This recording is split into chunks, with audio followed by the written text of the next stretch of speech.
আজকে কিন্তু অনেক ভালো ভালো রান্না তৈরি করেছি। একদম প্রথমেই দিচ্ছি গরম গরম গার্লিক বাটার নান। আর নানগুলো যা তৈরি করেছি না, খেতে হয়েছে দুর্দান্ত। আর দেখেই তোমরা বুঝতে পারছো, একদম রেস্টুরেন্টের মতো তৈরি করেছি আমি। তারপর এখানে দিলাম গরম গরম চিকেন বিরিয়ানি।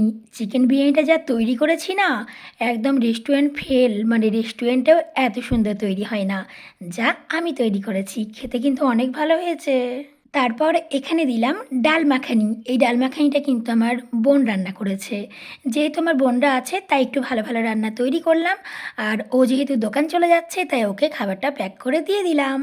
ডাল মাখানিটা খেতে কিন্তু অনেক ভালো হয়েছে। তারপর দিয়েছি স্যালাড। এখানে দিলাম গরম গরম চিকেন কষা। চিকেন কষাটাও কিন্তু দারুণ রান্না হয়েছে। কালারটা দেখো একবার কত সুন্দর হয়েছে। আচ্ছা এবার বলো তো, আজকে মোট কয়টা গার্লিক বাটার নান দিয়েছি আমি? আর দুপুরের খাবারে থাকবে আরও অনেক রকমের খাবার।